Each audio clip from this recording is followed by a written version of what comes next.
अस्सलाम वालेकुम नाज़रीन। आज हम बात करेंगे स्कैबीज़, ख़ारिश, जो कि मौसम बहार में अक्सर व बेशतर और अक्सरियत अफराद पे हमलावर होती है। आने वाले 10 मरीज़ों में 5-6 मरीज़ जो हैं वो ख़ारिश के होते हैं। ये ख़ारिश एक ऐसी ख़ारिश है जो दिन की बजाय रात को ज़्यादा तंग करती है और एक फ़र्द से दूसरे फ़र्द को ये लगती है, उसमें मुंतकिल होती है। तो नाज़रीन, इससे पहले कि हम वीडियो की तरफ आगे बढ़ें, जो दोस्त हमारे चैनल पर नए हैं वो हमारे चैनल को सब्सक्राइब कर लें और नोटिफिकेशन के बटन को दबा लें ताकि हमारी हर आने वाली वीडियो आपके पास बर वक्त पहुँच सके। बात हम कर रहे थे ख़ारिश की। अच्छा, मौसम बहार में ख़ारिश का हमला आवर होने का एक सबसे बड़ा सबब ये भी होता है कि जिस तरह हम देखते हैं कि हर तरफ उजाड़ दरख्तों, बिल्कुल जो सूने दरख्त होते हैं, जो बेचारे बिल्कुल पत्तों से फारिग हो जाते हैं, हर तरफ ख़ज़ां का समा होता है, तो अचानक पौधों पर सरसब्ज़ शगुफ़े फूटना शुरू हो जाते हैं। उन शगुफ़ों में फूल भी लगते हैं और फल भी लगता है। इसी तरह इंसानी बदन भी मौसम के असरात की ज़द में आता है और मौसम बहार जो है वो अपने असरात से इंसान के जिस्म के अंदर बहुत सारी कीमियाई तब्दीलियों का सबब बनता है। पूरा मौसम सरमा जबकि हम मुरगन ग़िज़ाओं की कसरत से इस्तेमाल करते हैं, हम ताकत वाली मकवी जो गर्म चीज़ें हरारत पैदा करने वाली इस्तेमाल करते हैं, तो उसके नतीजे में क्या होता है, जब अचानक मौसम में तब्दीली आती है तो हरारत का वो तसलसल जो कि मौसम सरमा में हमारे जिस्म की ज़रूरत था, वो हरारत जो हमारी ज़रूरत थी, वो मौसम बहार में आके हमारे लिए एक मसला बन जाती है।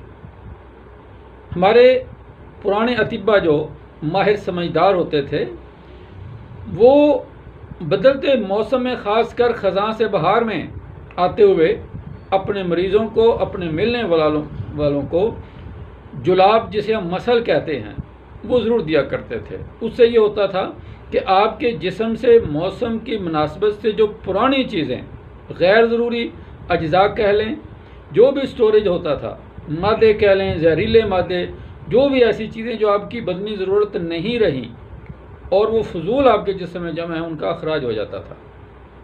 और उससे ये होता था कि हम बहुत सारी बीमारियों से बच जाते थे। फ़ी ज़माना चूँकि ना ऐसे तबीब हैं और ना ही ऐसे लोग हैं जो कि अतिब्बा की राय को अहमियत दें, तो इस हवाले से हर बंदा ही बदनी मसाइल का शिकार है। तो ये ख़ारिश, जिसे स्कैबीज़ कहा जाता है, ये आम तौर पे हाथों की उंगलियों में, पाँव की उंगलियों में, आपकी कंजरानों में, बगलों में और अंडर आर्म्स के इर्द गिर्द जो है ये ज़्यादा होती है। अच्छा, जदीद तिब में ये जरासीम या बैक्टीरियाज़ के ज़रिए इंसानी जिस्म पर मुसल्लत होती है, लेकिन जदीद जो है तिब, उसके मुताबिक इसका पायदार या मुकम्मल इलाज नहीं है। हमारी कदीम तिब जो है वो ये समझती है कि यह खून में पाए जाने वाली गैर ज़रूरी हिद्दत, जब मौसम कुछ बेहतर होता है, मौसम बहार आता है, तो वही हिद्दत जो है वो चूँकि जिस्म की ज़रूरत नहीं रहती, तो वो आपके जो स्किन सेल्स होते हैं, वो स्किन सेल्स जिन्हें मसाम भी कहते हैं, जब उनसे वो अगजास नहीं हो पाती तो वहाँ पे एक उसके रद्द अमल के तौर पे खुजली सी होती है। जब हम उसे खुजलाते हैं तो वहाँ में कोई फिनसी या दाना सा बनता है और उसे ही हम ख़ारिश का नाम देते हैं। इसका बैरूनी तौर पे बेहतरीन हल जो है वो गंधक, जिसे जदीद ज़ुबान में सल्फ़र भी कहा जाता है, इससे छुटकारे का बेहतरीन हल है। आप सरसों के तेल में 100 ग्राम या 100 मिलीलीटर सरसों का तेल लें, उसमें 10 से 15 ग्राम जो है वो आप सल्फ़र अच्छी तरह से हल करके रात को सोते वक्त आँखें और मुंह वगैरह को छोड़कर, मुंह की जो आपके लिप्स हैं, ताकि जो गंधक है वो आपके किसी हसास उज़्व को नुकसान न पहुंचाए। पूरे जिस्म पे इसकी मालिश करें और कपड़े हमेशा नरम देसी कपड़ा जिसे काटन है, खद्दर है, यानी उसमें जो रेशमी धागे वगैरह ना हो, वो पहने। रात को ये तेल लगा के सो जाएं, सुबह उठ के नीम गर्म पानी से नहाएं और आप अपना लिबास जो है डेली बदलें, सुबह शाम बदलें, नहाएं। इस मर्ज़ से बचने का जो सबसे आसान ज़रिया वो सफाई सुथराई है।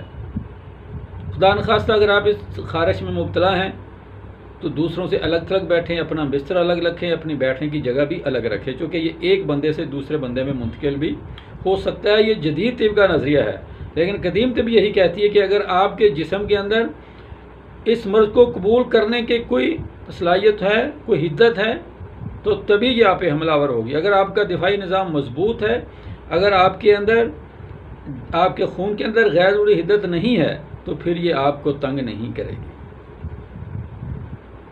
तो नाज़रीन, बैरूनी तौर पे आपने गंधक को सरसों के तेल में लगाने से इंशाल्लाह 3-4 दिनों में आप इसे छुटकारा पालेंगे। लेकिन जब तक आप अंदरूनी तौर पे आपके खून से आप जो हिद्दत है, जो गैर ज़रूरी हरारत है, उसकी तनकीद नहीं करेंगे, जो खून के अंदर गंदे मादे ठहरे हुए हैं, जब तक वो नहीं निकल पाएंगे, ये खारिश ख़त्म नहीं होगी।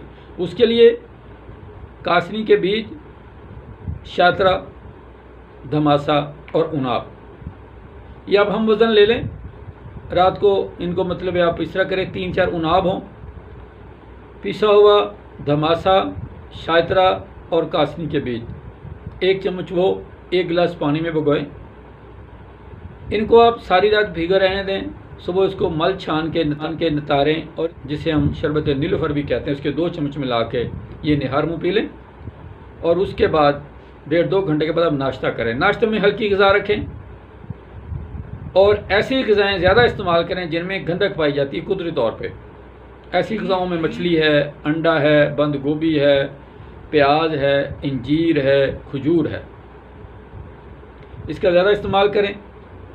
और ऐसी ग़िज़ाएँ जिनमें मैग्नीशियम ज़्यादा पाया जाता है, तुलसी चीज़ें जैसे संतरा है, लेमन है और इस तरह की दूसरी चीज़ें, उनका इस्तेमाल कम से कम करें। नमक का इस्तेमाल कम से कम करें। तो इंशाल्लाह आप देखेंगे कि 2-4 दिनों में ही आप स्कैबीज़ या ये जो अभी फ़िलहाल मौसमी जो एक तब्दीली के असरात के नतीजे में होने वाली ख़ारिश है, इससे आप निजात पा लेंगे। और सबसे बेहतरीन इसका हल यही है, हमेशा इससे बचने के लिए अपना लिबास साफ़ सुथरा रखें, दिन में 2 बार नहाएं, ग़िज़ा अपनी हल्की फुल्की रखें, और ऐसी ग़िज़ाएँ जिनमें तेज़ मसाला होता है, जिन्हें हम तली भुनी भी कह सकते हैं, उनसे बचें। ये मूली है, आजकल इसका इस्तेमाल बहुत अच्छा है। बंद गोभी का इस्तेमाल करें, दलिया है गंदम का, जो भी ज़ूद हज़म ग़िज़ाएँ, घिया कद्दू है, घिया तोरी है, शलजम है, इनका ज़्यादा इस्तेमाल करें।